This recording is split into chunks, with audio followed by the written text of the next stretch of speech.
You're listening to Afternoons on FNR, Football Nation Radio with Adriano De Monte and Rick D'Andreaand.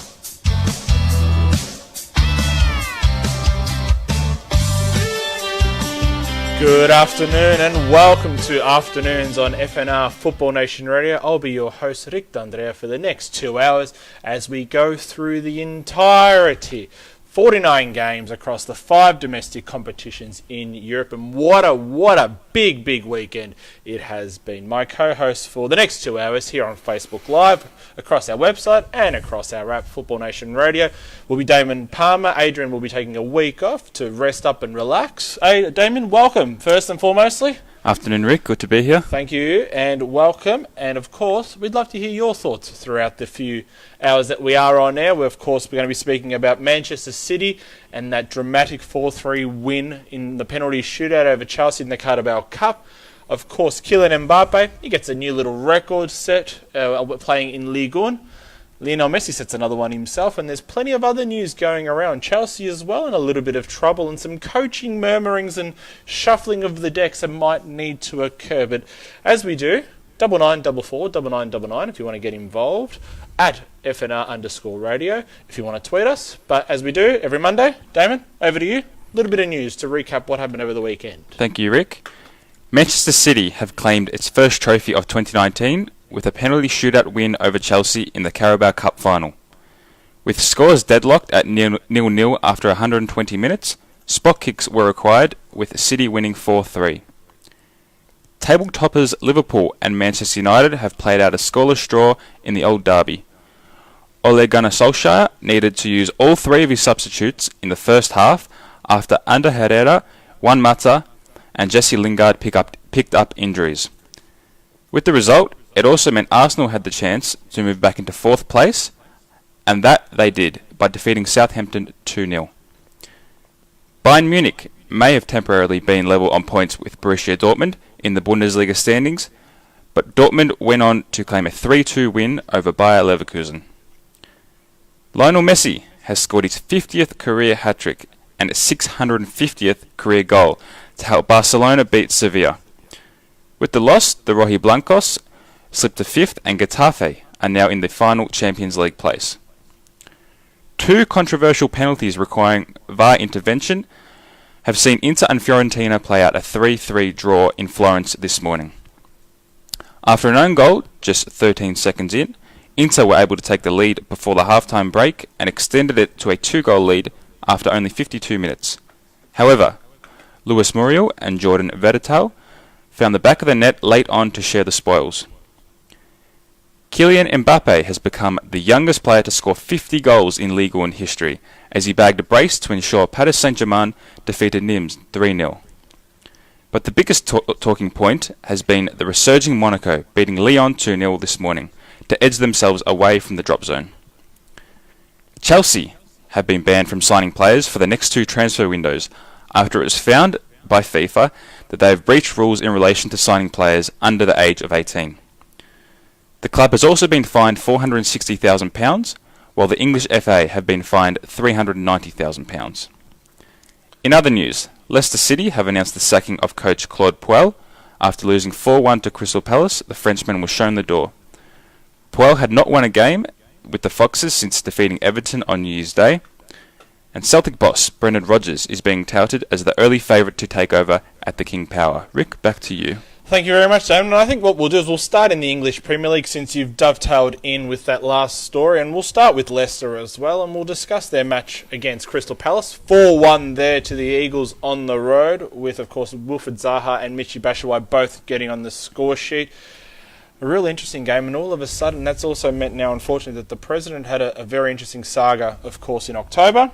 We've now seen the coach sacked, and we're now being told that Brendan Rodgers is the one that does look like he could be coming in the next couple of days or even the next week or so. A little bit of drama going on all of a sudden at the Foxes, and they were on the edge of maybe qualifying for Europe, and now they're slowly starting the decline into mid-table madness. Yeah, it's not looking like a great season for Leicester after that sort of miracle they had a couple of years ago, winning the title, to this season where obviously that tragic accident earlier in the season. On the pitch, they defeated the likes of Chelsea and Manchester City, They got a draw away to Liverpool, but they just can't get it done against the lower sides, losing 4-1 here to Crystal Palace, who haven't had a great season themselves. So the third sacking of a manager in as many years, obviously Ranieri and then Shakespeare. So not looking good for the Foxes, and they have slipped down the table, unfortunately for them. Yeah, that was the thing that I was a bit shocked in when I actually had to do my research on this. They hadn't won a game since New Year's Day, since Everton. That was really, really surprising because we seem to be talking about them as being an outside chance to make Europa League, and they're on the cusp and they can deliver something. We know they've got some great players, but unfortunately, they just can't quite seem to put it all together. Yeah, we sort of see them as that seventh team outside of the obvious top six. They're sort of the next in line. But as the table would suggest, maybe not so. Maybe there are a couple other teams before them. And also on their managers, Shakespeare and Ranieri were also sacked after not winning a game in 6. Yeah. So the third time it's happened. Yeah, not good there, unfortunately. Let's get into the other bigger result. It does involve the English teams overnight or this morning, and that was, of course, Manchester City. Now, we was going to say Manchester United, but we'll go to City first, and we'll talk about that big old game that was the Carabao Cup final. And now, in case you've been living under a rock and you haven't heard the scoreline, 0-0 after 120 minutes. Not the best and most entertaining game going around in world football, but it certainly became that from about, say, the 115th minute onwards. And what I'm referring to there is there was an incident very, very late on. It would have been the last substitute that, of course, coach Maurizio Sarri would have needed to have performed. And he was thinking about replacing his goalkeeper in Kepa. Now, what made this even more controversial is that Kepa didn't want to be subbed off. Sarri felt he had an injury, or claimed he had an injury. It had been reported, though, later on that Sarri actually felt that Willy Caballero, the second choice goalkeeper at Blues, was a better shot stopper. Obviously, formerly of Manchester City as well. So he would have known how his former teammates may have taken the penalty and moved along to try and stop that from actually making the back of the net and somehow maybe claiming the trophy. But Kepa wasn't having any nonsense of it.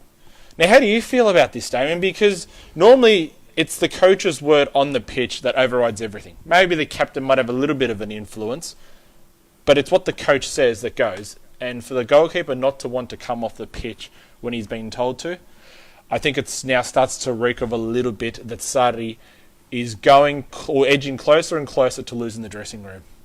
Yeah, I'd have to agree. Generally, when you're subbing on a goalkeeper in extra time, just prior to a penalty shootout, you would think you're bringing on your sub because he's a better shot stopper in a shootout. Now, Sarri then claimed that Kepa was injured. Kepa didn't seem injured.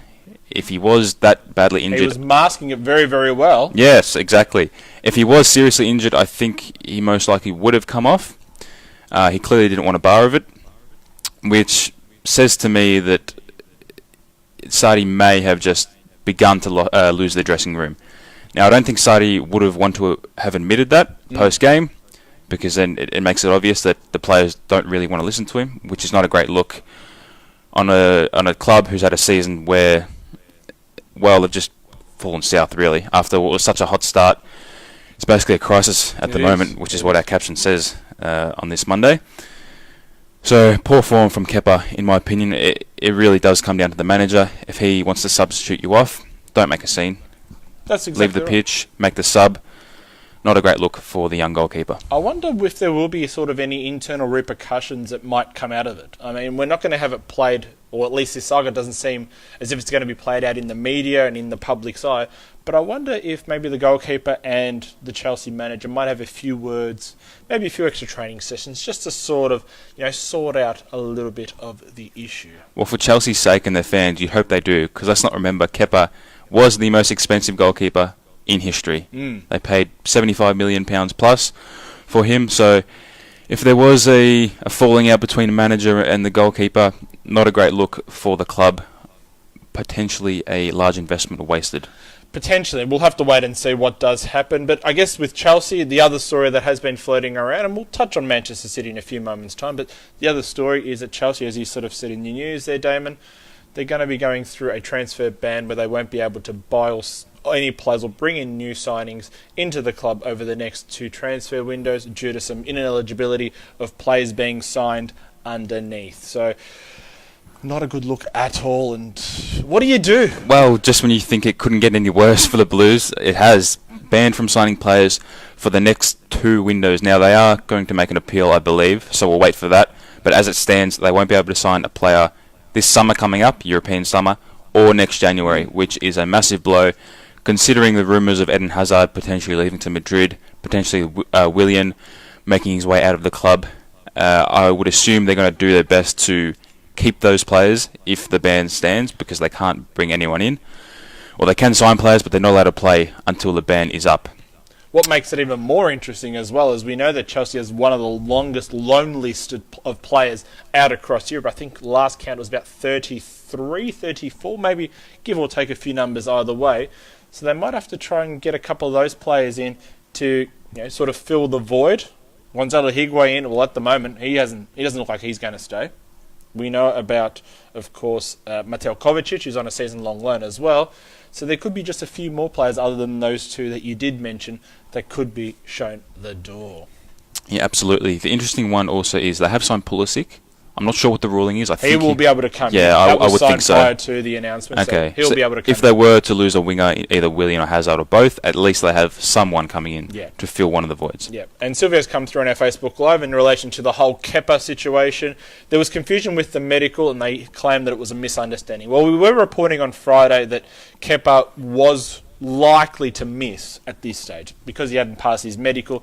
Obviously, he had gone through a fitness test and the Chelsea doctors had given him the all clear to play. So maybe you can see the other side of it as well, that Sarri did want to sort of maybe not push his goalkeeper all the way or for the entire 120 minutes. But nonetheless, you don't get into a fight with your coach on the field in relation to a substitute. It's not a good look at all. No, not a great look. Probably put the players off during the penalty shootout. Yep. What about City though? They're on course at the moment. Congratulations, first trophy of 2019. No secret that they will be going for the quadruple. Obviously the FA Cup, Champions League and Premier League to come as well, potentially. So well done to them winning on penalty shootout. First time they've ever gone back-to-back and retained a trophy. So that's another positive step there for Manchester City and, of course, Pep Guardiola. And what makes it even more interesting, as you touched on, they are going for that quadruple. Well, what did Liverpool do this morning against Manchester United in the old derby? Yes. Everything Seemingly was going on course for Liverpool, but unfortunately I have to say this, they fluffed it up. They really did. 0-0 ultimately the scoreline. No goals obviously, but when you have 3 substitutes that are made by your opposition in the first half, all because of injury. Now, Juan Mata, Jesse Lingard, and Ander Herrera, all subbed off by Ole Gunnar Solskjaer in that first half. That should be advantage Liverpool. And this is why I feel this is not 1 point gained for Liverpool, because they somehow extend that lead atop over Manchester City. But I think this is 2 points dropped and almost willing to say total loss right there. That's a big call, because you've been gunning Liverpool the whole season. I have. Yeah, it's an interesting one. Manchester City still have to go to Old Trafford and face the resurging Manchester United. And that's only in a few weeks' time as well, that Correct. Manchester derby. Correct. So I think it'll be more so points lost for Liverpool if City go there and win. Then it would be a bit of a heartbreaker for the Reds, obviously picking up the one point here. And their 7-point lead at the top of the table has now been cut to 1. Incredible. And you'd have to say Manchester City are favourites from here. You'd have to. There's no other way you can put this, unfortunately. Things are seemingly going the Blues' way, or the light Blues' way, and they look unstoppable. They show that this morning. Liverpool are staggering at this moment. Sure, they've picked up 4 points against one of their bitter rivals in United across the 2 matches over the season, home and away. But you just have to wonder, have they started to now run out of steam? Well, you look at their squad, and it's certainly not as deep as Manchester City's. You know, City's has one of the deepest squads in world football, certainly in the Premier League. So perhaps that's now playing into it as we head into the last few months of the season. Perhaps. We'll have to wait and see how this one sort of does pan out from there. One team that did capitalise on this morning's match, Arsenal. Now, Arsenal, undefeated at home all season, 13 results in their favour. They've beaten Southampton 2-0. They're now into 4th place. Now, that 4th place is a very, very interesting battle because you've still got Chelsea, you've still got United, and you've still got now Arsenal in there. All they can do is they've done exactly what they can do, control their fate in their own destiny, and go and claim a strong win at the Emirates. Is it theirs to lose 4th place? Because I think Chelsea might be gone. Just given their situation at the moment, I think they're gone. So it might come down to Arsenal and Manchester United. I think Arsenal are in the box seat here. Arsenal with that home record, you'd probably say it should be the ones who could progress or should progress into 4th and go through the Champions League. United's run, they're still undefeated. That's the other thing that we keep on forgetting. I mean, when we talk about Burnley in a moment, those two teams are on the longest unbeaten streaks across pretty much all of England. So those two are in the box seat. United, maybe they've just had to come back from too far behind in order to actually try and get into that 4th spot. Maybe Arsenal have seemingly maybe done enough to not only keep up with Chelsea for that 4th spot, but now overtake them and go forward. So it's going to be an interesting battle going forward over the next few weeks, especially the next few match days, to see how this all sort of does peter out. Absolutely. Southampton in trouble though. Yeah, they look like they're gone. They do. Like, unfortunately, the result, bringing in Ralf Hasenhüttl hasn't quite worked out at this stage. They're still in that relegation dogfight. And unfortunately, they don't look like they're going to get out of it. Sure, they're only 1 point behind. Sure, they're playing a little bit better football than, say, the Cardiffs and the Brightons of the world. But unfortunately, they've just come from too far behind to try and close that gap up and maybe get themselves out of it. Yeah, disappointing year for the Saints, I think. Well, we've spoken about a moment ago. We just mentioned them. Cardiff 1-1 against Watford. They should have probably gotten the results here, unfortunately, I have to say that. It just seems to me, you've had this run, you've had 2 straight wins. They should have claimed the 3 points, unfortunately. Here they just sort of... I know they were chasing the game and they were behind, ever since, Defalou ultimately tried to get the result and he ended up bagging in a hat-trick, but Cardiff should have gotten the result here. They really should have. You think so? Yeah, I do. At home, all the stuff that's going on about Emiliano Sala, we know where Cardiff are at the moment in the table. These should be 3 points in the bag, not 3 points going back to London. Yeah, I think I disagree. I think Watford are far superior to Cardiff, who have struggled this season. After returning to the Premier League, I think it was a routine win for Watford. Deulofeu, as you said, hat-trick, man of the match performance for him. First hat-trick for a Spaniard since Santi Cazorla all those years ago at Arsenal. So brings back a few little memories there. But at home, you should be getting these results. You don't want to get yourself into even more trouble than you are, Cardiff. That's the issue. That's the thing for me. Well, perhaps it's a sign that they're just not up to Premier League football. Maybe it is. Maybe it is. And we'll have to see what they can do over the next few weeks and months. And maybe they can get themselves out of that sort of trouble there. Let's touch on Burnley. I did mention them a few moments ago. Probably the surprise of the weekend. Absolutely. 2-1 at Turf Moor over Tottenham. Yes, the return of Harry Kane from injury. He started in this one.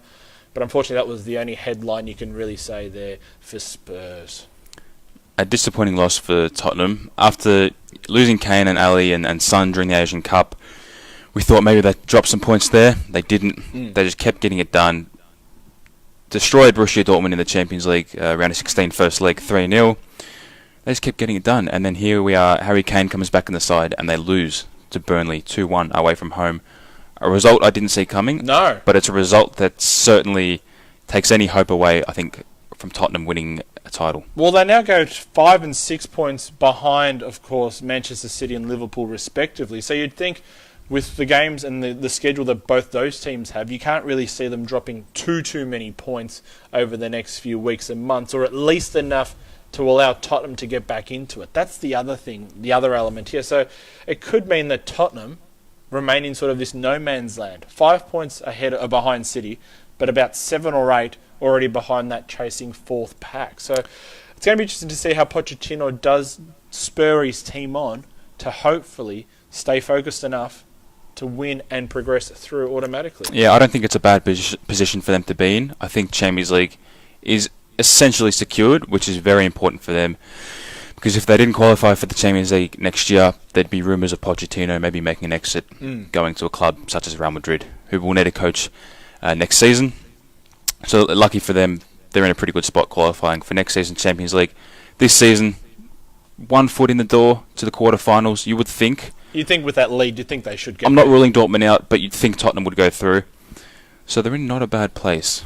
I think so. Not a bad place. A couple of other results that sort of did happen on the week, and another team that is in a real bad place, Fulham, 3-1. Unfortunately, they're gone. Let's roll a line through them. Unfortunately, between them and Huddersfield, that's the other team we can roll a line through. They are, in my eyes, officially gone. Now they've lost 2-0. down to 10 men against Newcastle. Miguel Almiron in his home debut gets on the score sheet, which is a good thing there.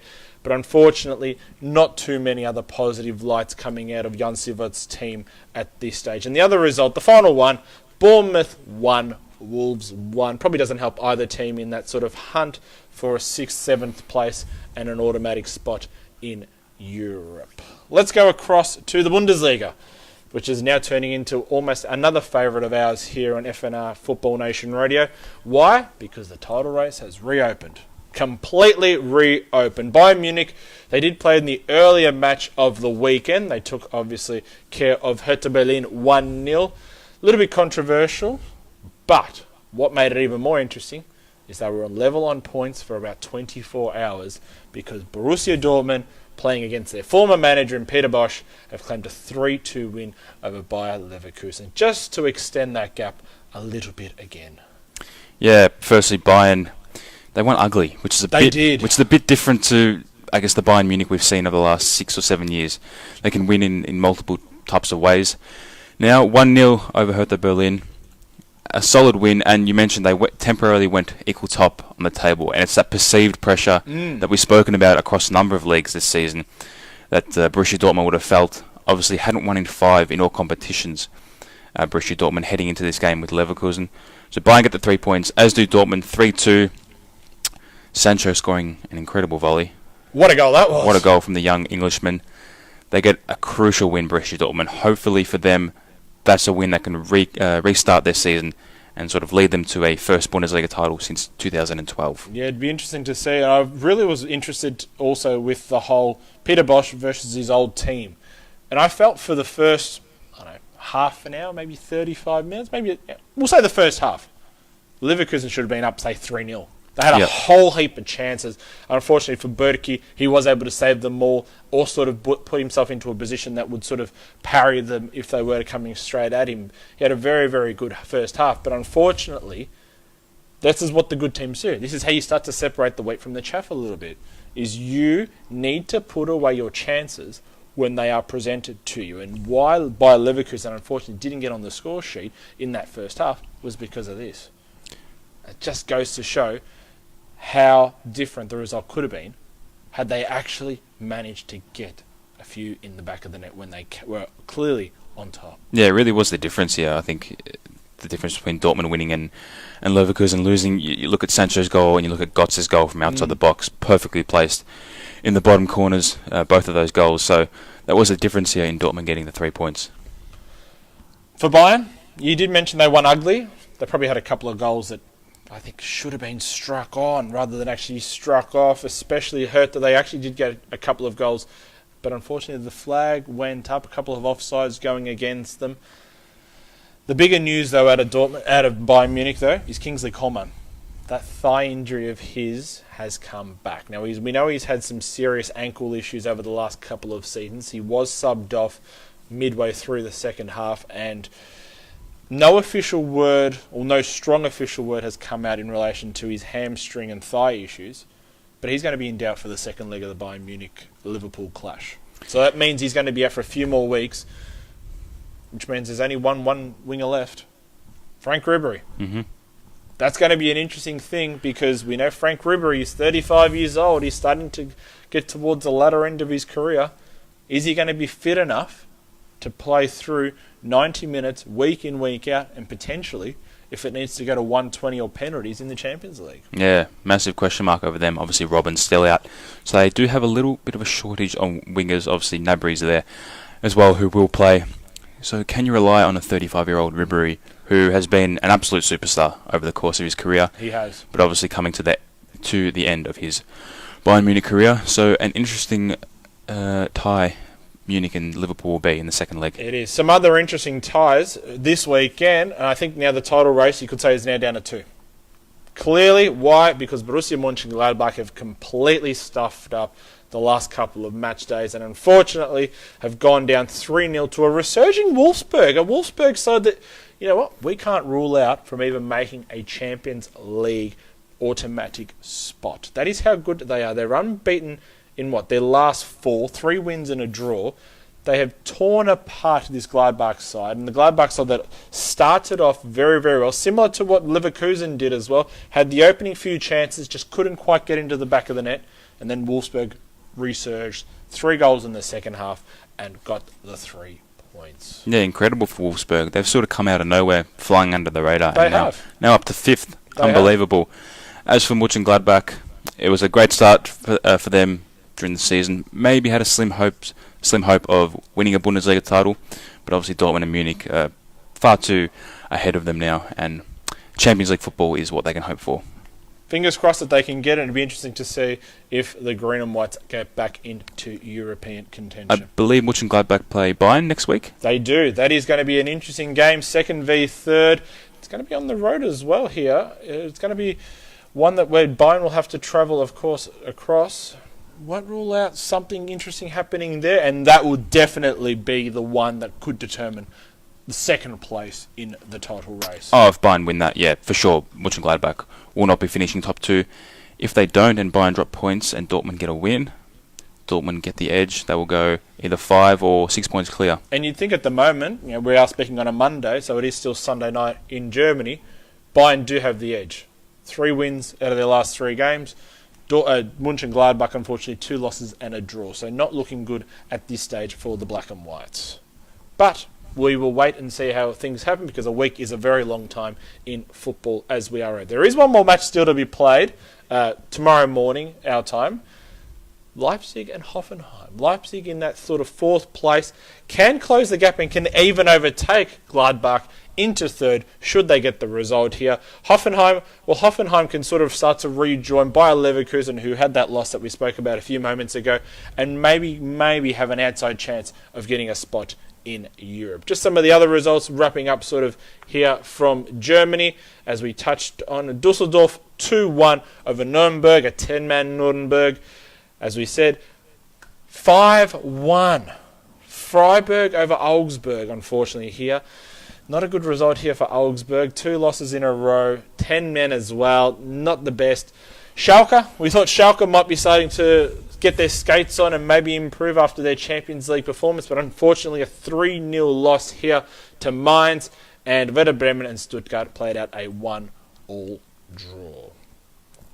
Fascinating weekend in Germany. That Schalke one surprised me, I think. Being it destroyed on the road. Yeah, it surprised a lot of us. You would have thought that Gelsenkirchen result, leading 2-1 against Manchester City, maybe it was just fatigue that got to them in the end. Yeah. Maybe it was just an overload of matches, an overload of schedules that has just caught them out a little bit too much there for the Black and Whites. Perhaps the primary concentration was towards the Champions League, and they didn't leave enough for the Bundesliga clash. Well, they've got to be a little bit weary. I mean, they are still, 7-8 points away from the likes of Stuttgart, Hanover, from being in that dog pack for relegation bound. They're not quite clear, but they've got a few games that they can sort of essentially play with, before they actually do get themselves into that scrap heap. But if you are there, Dominic Tedesco, you want to get yourself as clear away as possible from that relegation dogfight. Yeah, you'd think they'd be safe, and you'd think they'd be eliminated from the Champions League as well. So perhaps once that happens, they can put all their focus and energy into the Bundesliga, and you'd think they'd be safe. You'd think so. Let's wait and see what does happen. Anything can happen, as we know, across both the Bundesliga and in particular in the Champions League. And speaking of Champions League teams, Paris Saint-Germain. Let's go across to Ligue 1 here. 3-0, comfortable win over Nîmes. But the big talking point, as I mentioned, and as you mentioned off the top of the hour in our news segment there, Damon, Kylian Mbappe, 88 matches, 51 Ligue 1 goals, 23 assists. Not a bad record, becoming the fastest player in Ligue 1 history to get to 50 goals, and, here's the kicker, the youngest. Just over 20 years old. What a sensational player he has become. What a star, and only 19 years of age. It's 20. Just 20. He's no longer 19. My apologies. Regardless, he's young, very young, and he's one of the best players in the world. It's just incredible what he's doing at the moment. It's hard to comprehend what his potential is, really. He's years away from his prime. You'd think at his prime around 26, 27 maybe. He's got a lot of growth and upside, doesn't he? It's going to be unbelievable to see what this young Frenchman will do in the future. As of what he's doing right now, just leading the way for Paris Saint-Germain. Obviously Neymar is still out with his metatarsal injury, and Mbappe it's like they're not missing Neymar at all, because Mbappe is just leading the line, scoring, assisting, doing it all for Paris Saint-Germain. They haven't really dropped the beat too much, have they? And Christophe Nkunku opened the scoring in the 40th minute mark, so just before the half-time break, before, of course, the French World Cup winner got his brace and moved straight through. The result of the morning, though, and we said it earlier, Chelsea, Manchester City, maybe Liverpool, Manchester United. No. Maybe there's another one in Italy. Might be a little bit more of an interesting result, but certainly Monaco 2. We've banged on about it for too long. Lyon 0. This is the result. This was the result of the weekend. This was the result. Unbelievable. Explain it to us, Damon. Who would have thought we'd be saying this? Monaco, after sacking Leonardo Jardim earlier in the season, replacing with Thierry Henry, sacking Henry, and then bringing Jardim back in, and Jardim's got him going. Got him going again, got him out of the relegation zone. A massive win against Lyon here. Third place Lyon, who beat Paris Saint-Germain just a matter of weeks ago. Monaco. Who would have thought we'd been saying they are in a very good position to survive Ligue 1. They are. And not get relegated. Unbelievable. It is incredible. They are, they're 5 points away from Caen. Caen are currently occupying 18th place and that final spot. Should all of a sudden maybe they get another couple of results here, we could see them start to climb into sort of the real mid-table pack. I know it's got a long way to go, but they're essentially 7 points behind 13th place Bordeaux, who you would think at 13th, you'd think they're definitely safe, but you think that's where the mid-pack would start to begin. And all of a sudden, if they can somehow get another few wins after that, I won't rule it out, but I think it's a bit too hard. You're on the cusp of a European spot. Mightn't be too bad. That's a massive call. It is a massive call, but you've got to imagine this is a brand new Monaco outfit. This is almost now starting to resemble and remind me of year 2, so 2015, 2016, when Jardim managed to get Monaco out of Ligue 2 into Ligue 1. The money was spent, in particular, bringing across Falcao and James Rodriguez, and we now started to see what this Monaco outfit could do and start to resemble the mid-90s Monaco outfit. It's got a little bit of that feeling just without the bigger names associated with it. But the confidence is sky high at the moment. Yeah, that's a very good point. I think the biggest positive for Monaco right now is Jardim is once again getting the best out of his players. Golovin, Fabregas, Martins are now playing at a much higher level. Falcao as well, their main man up front. So it's a very good sign for Monaco. It is, and Gelson Martins, not to sort of harp on about Monaco for too much longer, what a pickup he's been so far. What a pickup. He's almost been arguably the best player, not only of this season, but if we had to sort of cut the season in half, you'd have to say he's been the best player since the January transfer window for them. You've mentioned Falcao, he's starting to find a little bit of form. Daniel Subasic, their goalkeeper, who has been utterly useless and not even in the mix at all this season due to some injuries that he picked up, of course, in Russia. This was his best game by a country mile, unfortunately, there. All of a sudden, maybe Monaco could be back, and we know they've got the quality. We know they've got some depth. Could they mount a very, very late surge to maybe make a European competition? We'll have to wonder and wait and see. Well, they've certainly got the quality, and I think they now have the confidence, so good luck to them. It'll be interesting to see where they can finish. It will be. It's going to be a very interesting battle going forward. Another team that has unfortunately started to falter, and they were up the top. They were as high as second spot at one stage. Montpellier, unfortunately, have had another loss. And this is one that I actually did tip on Friday. Reims 4, Montpellier 2. I'm almost going to be saying that Montpellier will not be making Europe. Nope. Reims have put themselves in the box seat to make Europe with that win. Undefeated in about 9-10 games this year. I don't think they've actually lost a match in Ligue 1 in 2019. I think they've gone about 10 or 11 matches undefeated, under the radar, and they've just claimed another big scalp here. And jumped Montpellier on the table in the process as well. So disappointing for Montpellier. Like you mentioned, they were up to second. I think they got a draw against Paris Saint-Germain maybe a month or two ago, if I remember correctly, when I think PSG drew a few games in a row. So disappointing for them. And yeah, I think they might miss out on a European spot. Well, at the moment, that European spot is just covered by Marseille. Marseille are ahead of Reims on goal difference, and goal difference alone. And they had a nice little 1-1 draw against Rennes. Rennes They're backing up what they were able to do midweek in the Europa League and get a result here against the Port side, 1-1. Just some of the other results. Saint-Etienne, they've currently got 4th spot in Europe, so that's the guaranteed one at the moment. They had a 1-0 win over Dijon, a nice little win there for them. Let's see what else they can do. Strasbourg, well, they've fallen off the face a little bit. Their second draw there, 1-1 against Lille. Probably should have won this one at home. I know Lille are in some form, but unfortunately they've dropped their last 2 results and just allowed the chasing pack to catch up and PSG to sort of extend their lead a little bit, but probably should have had a result there. Strasbourg. The other one that we need to obviously mention before I forget is, where am I up to? There we are. Angers, 1-0, Guingamp. This is unbelievable as well. 92nd minute winner for Guingamp. Last place in Ligue 1. Surely we couldn't see Monaco and Guingamp survive. Well, there's what? They're equal with Caen. They're 2 points behind Caen and Dijon. Caen also had a 1-1 draw against Toulouse, before I forget. But that battle there, you're right, it's now 2 points between last and 18th. Has it opened up? I think it has. I think so as well. It's going to be interesting to see where Guingamp can end up. Look, you'd still tip them for relegation. Look, you're normally the rule is if you finish last by Christmas, you're going down. Yep. But a lot of the teams around them have unfortunately dropped so many points, and Guingamp have been picking up their win here and there. They've been picking up draws here and there. We know that they're through to the Coupe de la Ligue final as well. Oh, no, sorry. Yes, they are. There is a little bit of hope all of a sudden. Just that little bit going in their favour. That would be certainly be remarkable if they could survive Ligue 1. Oh, that would be. You're right, that would be. But the question is then who would then drop? Of course. Well, I think Dijon and Caen, I think they'll go, definitely. You'd think Guingamp as well. Amiens, maybe. Monaco's still not safe. No. That's the interesting thing is there's still, the best part of 10 matches, 12 matches still to go.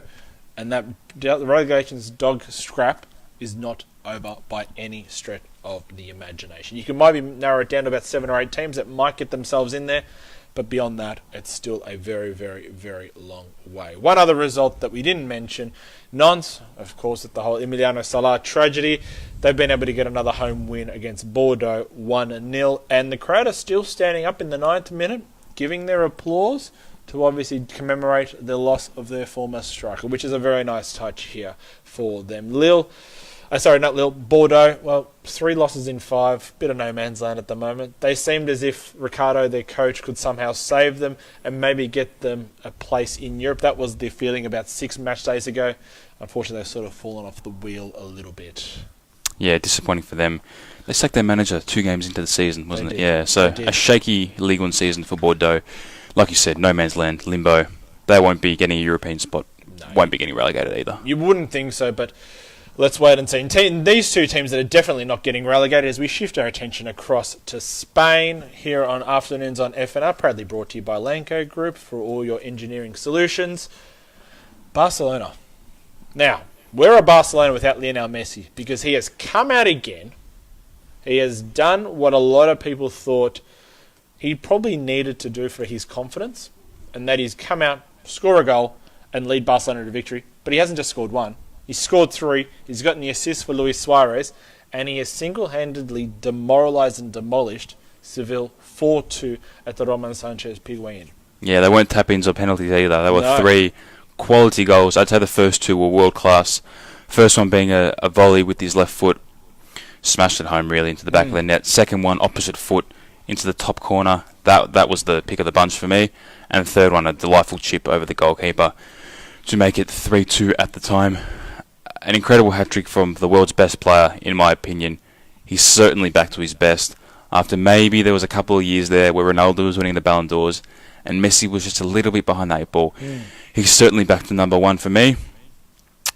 Barcelona have the chance to win a Champions League because of this man. Yep. He's just by far one of the best players the world has ever seen, and he's shown it again here. And then Luis Suarez finishing it off with a fantastic lob over the goalkeeper. A great win for Barcelona, 4-2 coming from behind. But they did have a few little problems in defence.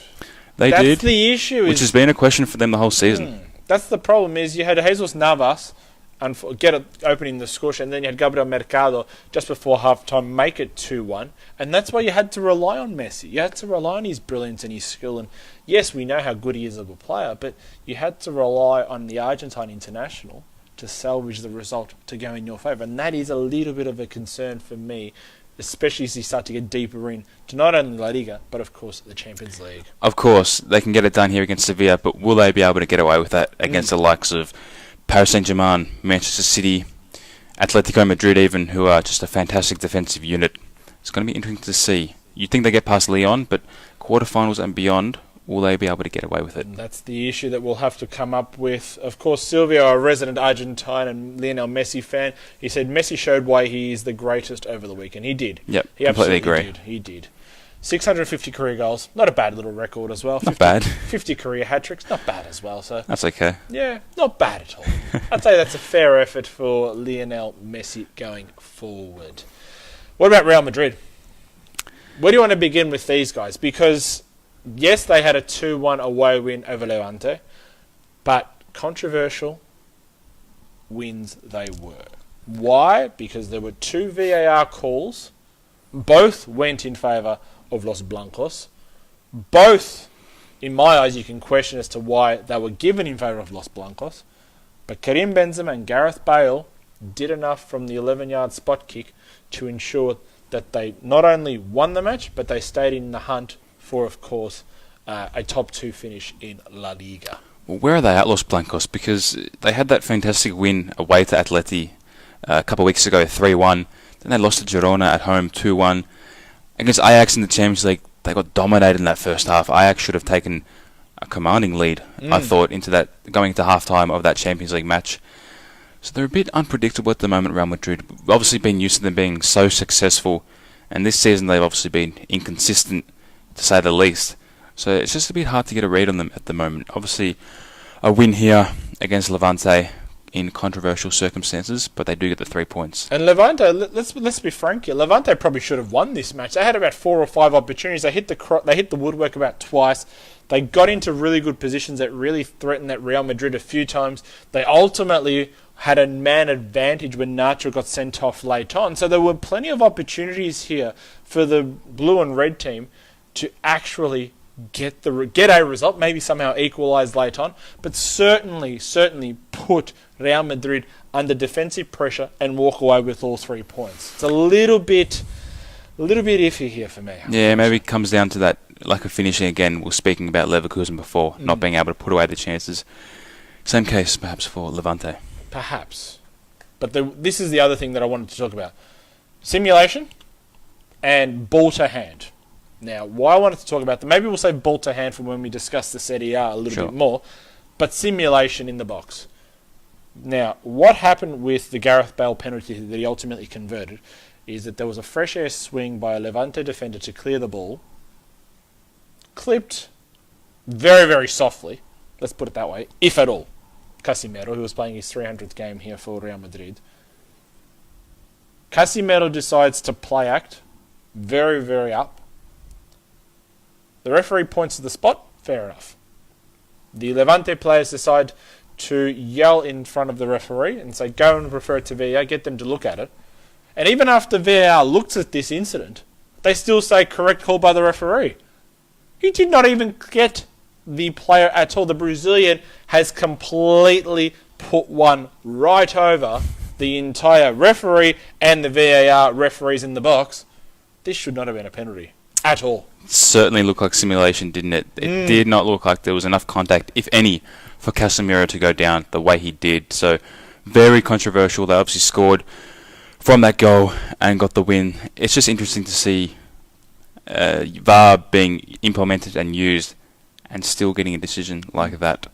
And again, Real Madrid, the beneficiaries of it all, that's right.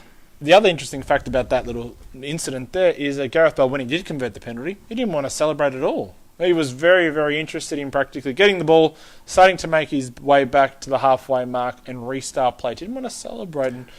Well, there was that incident a few weeks ago against Atleti where he did sort of provoke the fans, that was the term that was used, and risked getting a 12-match suspension. Obviously, that hasn't happened. No. Maybe that played into his head. Maybe, and that's what Santiago Solari, the coach, post-game was sort of suggesting as well, that not to read too much into anything in regards to the whole Gareth Bale situation, especially at Real Madrid, the 12-match ban that he did face, and of course anything else that is associated with the Welsh international. Speaking of Madrid, Atleti, 2-0. Very nice solid result here over Villarreal. Villarreal side which had been doing some interesting work over the last few match days, a couple of draws and a win. You felt that all of a sudden maybe Jesus Calao was going to do enough to get this team out of the relegation dogfight in the zone, maybe have a positive end to the week. But unfortunately here, Alvaro Morata finally gets his first goal for the club, and Saul gets the other one to make it 2-0 Atletico Madrid and keep them in second place in the standings. Yeah, well done to them. The thing I'm taking out of this game is they scored twice, conceded 0, and Antoine Griezmann did not find the back of the net. So finding other avenues to goal, obviously they've just brought in Morata, who has scored, maybe unlucky not to get his first goal midweek against Juventus in the Champions League. Obviously it was ruled out by the VAR, so well done to Atleti. Maybe the Morata signing will prove beneficial in the long term for Atleti, just finding another avenue to score and find the back of the net. Yeah, could possibly be, and you'd say between him, Griezmann, as you touched on a moment ago, Diego Costa, and Angel Correa. No, Joaquin Correa, not Angel, my apologies. Between the four of them, you'd say there's a nice little combination, and then you throw in Nikola Kalinic as well in, my mate. Between the five of them, you'd say that there's enough goals in them to not only get them second spot, you'd say top might be a bit too hard now, 7 points the gap with Barcelona, but certainly second spot in, of course, La Liga, and you'd probably even think getting past Juventus in the Champions League, and depending on who they get, going through to the quarterfinals and beyond. Yeah, I think that certainly worry Juventus in the second leg. Obviously, Juventus have to go for it. So with those couple more options for Atleti, they get the away goal and it's all over. We'll have to wait and see how that one does go. That is going to be played in a few weeks' time. This is the other. I know there's been a few interesting results, and this is another one. We have a new team in fourth. New team in fourth in La Liga, and that is Getafe. Getafe 2, Rayo Vallecano 0. Another one of those teams who've sort of come out of nowhere, just flying under the radar. Obviously, Sevilla were doing so well. They were up to first at one point, and then they dropped to fourth, and now fifth. And Getafe have taken full advantage and up to fourth in that final place for a Champions League spot. They've just been working under the radar. Sure, they're undefeated in their last 4 games, 2 wins, 2 draws. But they've been pestering away, hoping that the likes of Sevilla, even Alaves to an extent, who have been in that 4th spot, will just fall away and peter out. And that's exactly what has happened. Sevilla, unfortunately, they've had 2 losses in a row and 3 in their last 4. And the main beneficiaries are, of course, here, the other Madrid team. So now you've got 3 Madrid teams in the top 4. Unbelievable. Great for Madrid, the city, and their football. It is. So let's see what happens. But with that, what does that all mean? Vallecano, 4 straight losses, though. It does not look good at all. And relegation bound, you would think, on their way down to La Liga Segunda. Yeah, I'm tipping them to go down to the second division. I guess an advantage for them, similar to what we're speaking about in Ligue 1. The teams just above them, there isn't that much of a gap. So if Vallecano are able to pick up some points for the remainder of the season, they might just have a sniff of surviving. Maybe. It's going to be an interesting another 10, 12 match days left all of a sudden here in La Liga to determine how this can all pan out. Some other results that did actually happen over the weekend is... This one here did surprise me. Alaves 0, Celta Vigo 0. Now, Celta Vigo have barely been able to get a win. 1 win in their last 4. They've now gotten a draw. They're out of the relegation zone. Thanks, obviously, of course, to a few other results going their way.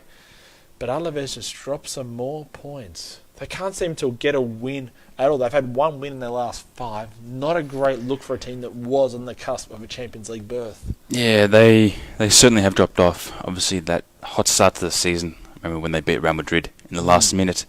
That was incredible. And they were in that commanding position to finish in the Champions League. They're still thereabouts, and they can still remarkably qualify for the Champions League, but they have dropped off. Like you said, 1 win in their last 5. Clearly, they don't have a squad deep enough to sort of keep touch with Atleti and Real Madrid like they were at the beginning of the season. but I think signs still are okay for them. Certainly Europa League spot will be the minimum, I would think, from here on. Well, speaking of teams that have sort of hot and trotting, had 1 win in 5, but a little bit different. They've also had 4 draws. Valencia, 0-0 against Espanyol. They probably should have actually won this match a few more times over. They had a few cracking chances to find the back of there, but just unfortunately could not get anything going their way, and that is a little bit of a sad tale for them. Real Betis, 2-0 away win over Valladolid, which is a good bouncing back after what happened to them midweek in the Europa League. So it's good to see that all of a sudden they can somehow get a result in their favour and potentially save themselves. But the other result, Atletico Bilbao 1, Huesca 0. I don't know what to make of this because Gary Garitano, the Athletic Bilbao boss, is, I don't know why, but he could be in the running for manager of the second half of the season. Not the first half, because he's only been joined up later on in the first half of the season. I think he joined early to mid-December. But whatever he's put into the water there at the San Mames, it's working.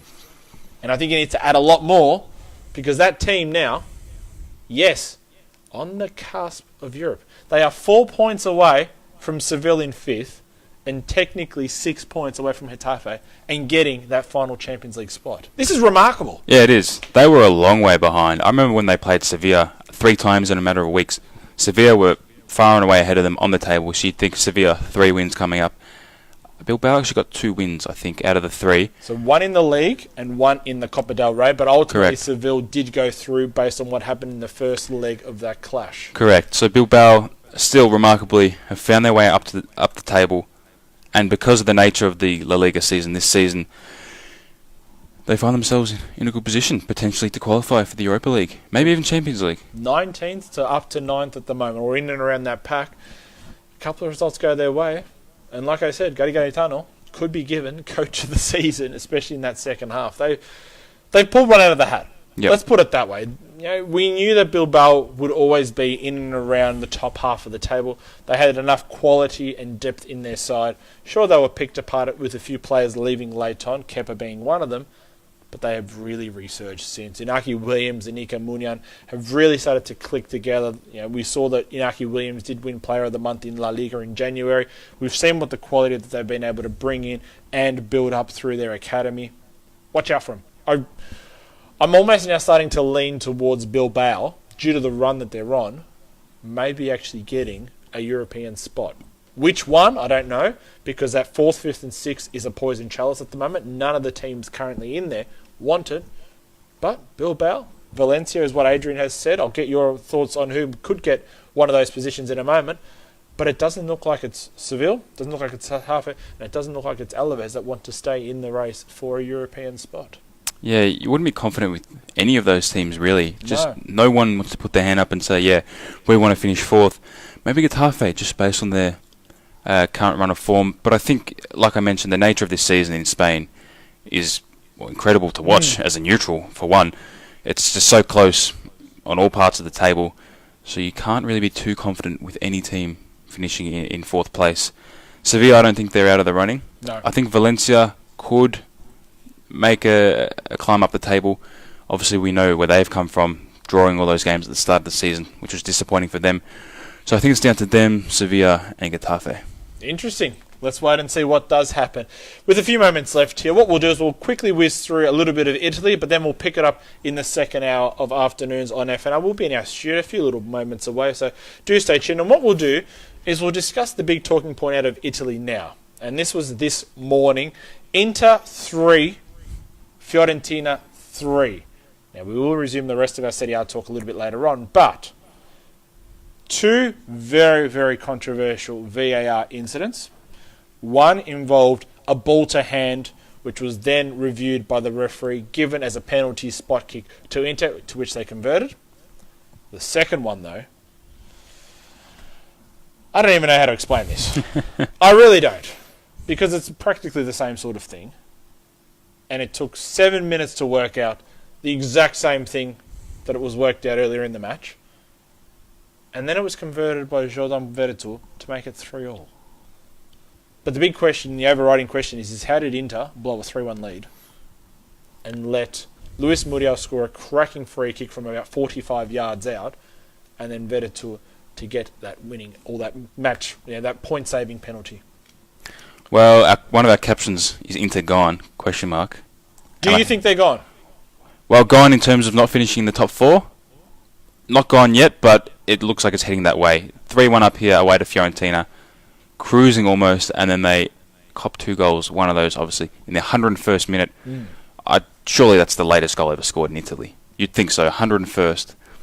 Penalty, obviously that controversy with the VAR, but Inter blow a 3-1 lead, points dropped, Roma and Milan chasing them. They could be in trouble here, the Nerazzurri.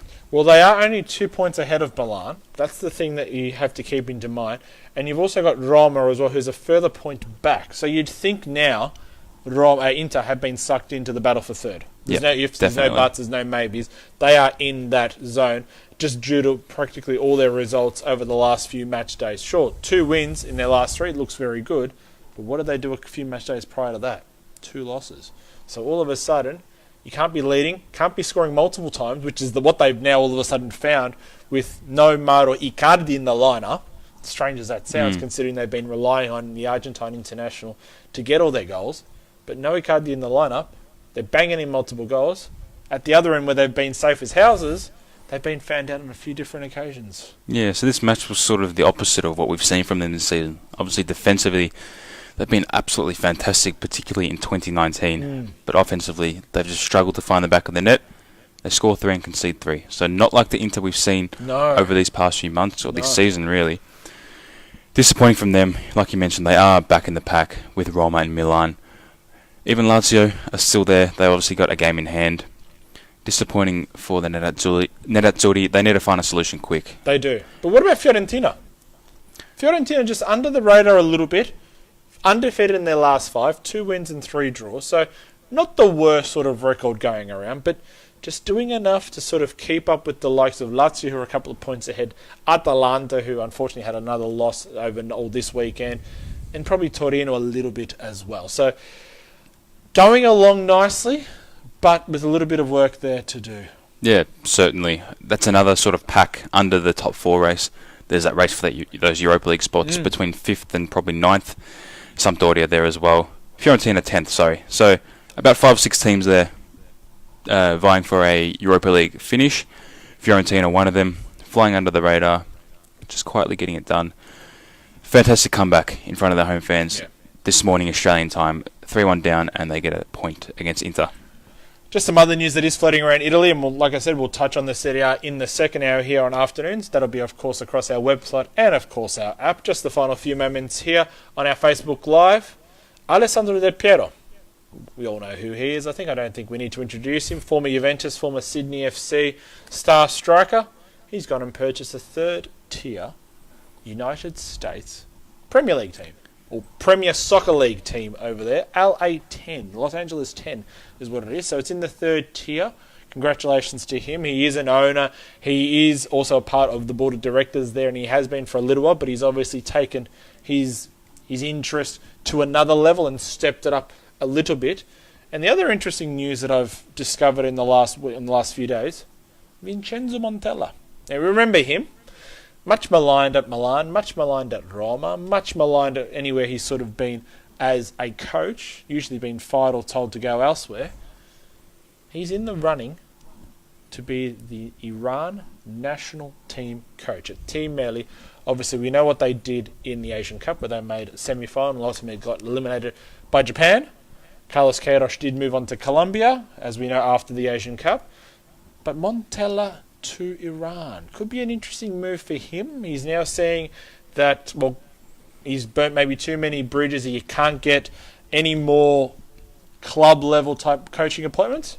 He's going to go try there and go to the Asian heavyweights. Yeah, that's an interesting one. I didn't see that one coming. Iran, I think, underachieved at the Asian Cup. Also at the World Cup, they were unlucky not to get out of a difficult group with Portugal, Spain and Morocco. Did they really underachieve? They made a semi-final. And they did come up against, obviously, in Japan, who are one of the powerhouse teams in Asia. Yeah, in my opinion, Iran, heading into the Asian Cup, I thought they were the best team in Asia. Maybe not so. Obviously, being eliminated by Japan. A different look Japan side in the semi-final. So, yeah, underachieved, whether they did or not, I think they might have. Maybe Montella can come in and help them take the next step. Well, we'll be discussing more about this, Vincenzo Montella, and the rest of the Serie A after we come back from a short break here on Afternoons on FNR Football Nation Radio. You're listening to Afternoons on FNR, Football Nation Radio with Adriano De Monte and Rick D'Andreaand.